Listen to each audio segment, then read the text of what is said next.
Operation Sindoor విజయవంతం కావాలని కోరుతూ హనుమాన్ చాలీసా పారాయణం చేస్తున్నట్లు బీజేపీ ఎమ్మెల్సీ సోమ్ వీర్రాజు తెలిపారు. తిరుపతిలో ఉన్న ఆయన మీడియా సమావేశం నిర్వహించారు. ఈ సందర్భంగా సోము వీర్రాజు మాట్లాడుతూ భారతదేశాన్ని ఆర్థికంగా దెబ్బతీయాలని పాకిస్తాన్ యోచిస్తోందన్నారు. పహల్గాంలో దాడికి ప్రతీకారంగా మనం ఉగ్రవాదులపై దాడి చేస్తుంటే పాకిస్తాన్ మాత్రం భారత పౌరులపై దాడులకు తెగబడుతోందని దుమ్మెత్తి పోశారు. పాకిస్తాన్ పై యుద్ధం చేయొద్దంటూ కమ్యూనిస్టు నేత నారాయణ చెప్పడంలో అర్థం ఏమిటని ప్రశ్నించారు. నారాయణ ఇక్కడ ఉండకూడదని, పాకిస్తాన్ వెళ్లిపోవాలని అన్నారు. పాకిస్తాన్ కు ఉగ్రవాదులకు మద్దతు తెలిపేవారు ఏ ఒక్కరూ ఇక్కడ ఉండడానికి అర్హులు కారని ఆయన ఉద్ఘాటించారు. భారత ప్రభుత్వం చేపట్టిన ఆపరేషన్ సింధూర్ అనే కార్యక్రమం విజయవంతం కావాలి.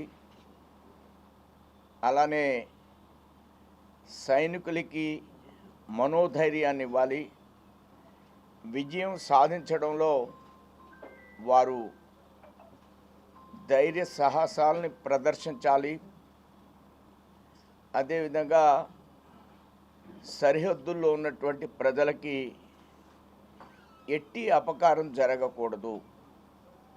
ఈ అంశాల ఆధారంగా ఈరోజు రేపు 10, 11 తేదీల్లో దేశవ్యాప్తంగా హనుమానుడికి ప్రార్థన చెయ్యాలి, ధైర్యశాలి ధీరోత్తముడైనటువంటి హనుమానుడి యొక్క బ్లెస్సింగ్స్ కావాలి.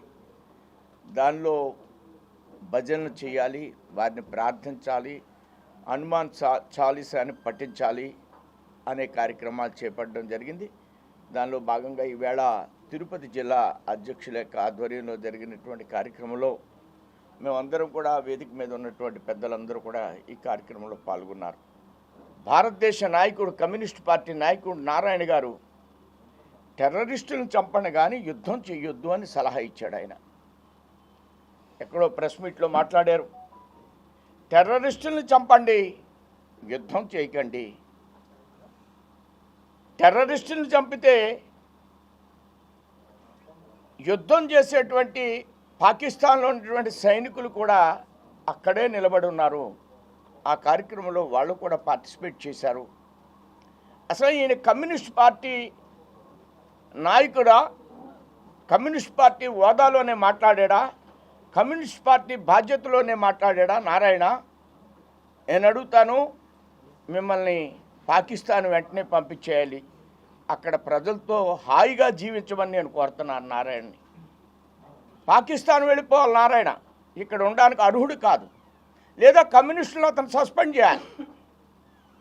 కమ్యూనిస్టులు జాతికి క్షమాపణ చెప్పాలి. కమ్యూనిస్ట్ పార్టీ దీని మీద ఆలోచన చేయాలని జాతీయ నాయకుడు కమ్యూనిస్ట్ పార్టీకి. దేశంలో ఇంత ఘోరం జరిగితే ప్రజలందరూ కూడా ఆవేశపడుతుంటే యుద్ధం చేయొద్దంటాడా? మనమందరం కూడా ప్రభుత్వం యుద్ధం చేయాలని ప్రజలు అనుకుంటూ ఉంటే టెర్రరిస్టులను చంపండి, యుద్ధం చేయొద్దంటే ఈయన కూడా ఏదైనా విదేశీ శక్తి? నాకు అనుమానం వస్తుంది. నారాయణ భారతదేశ ప్రభుత్వం తరపున మాట్లాడా, భారతదేశ ప్రజల తరపున మాట్లాడా, లేకపోతే ఈ దేశంలో విదేశ శక్తులతో చేతులు కలిపి మాట్లాడా నారాయణ అని నేను అడుగుతున్నా.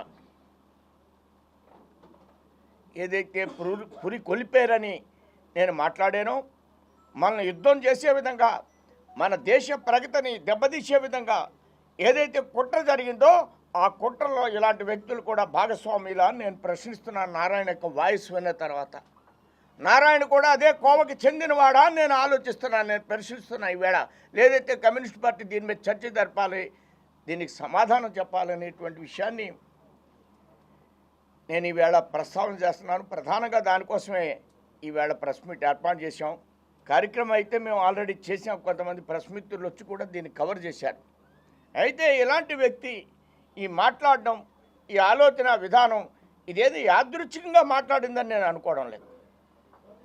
కావాలని మాట్లాడుతున్నారు. భారతదేశాన్ని వీక్ చేయాలనేటువంటి ఆలోచనతో ఈ దేశంలో కూడా కొన్ని శక్తులు పనిచేస్తున్నాయనడానికి నారాయణ గారి యొక్క ఆలోచన విధానం అనేటువంటి విషయాన్ని నేను స్పష్టంగా మీకు తెలియజేస్తున్నాను. లేకపోతే కమ్యూనిస్ట్ పార్టీ దీని మీద సమాధానం చెప్పాలి.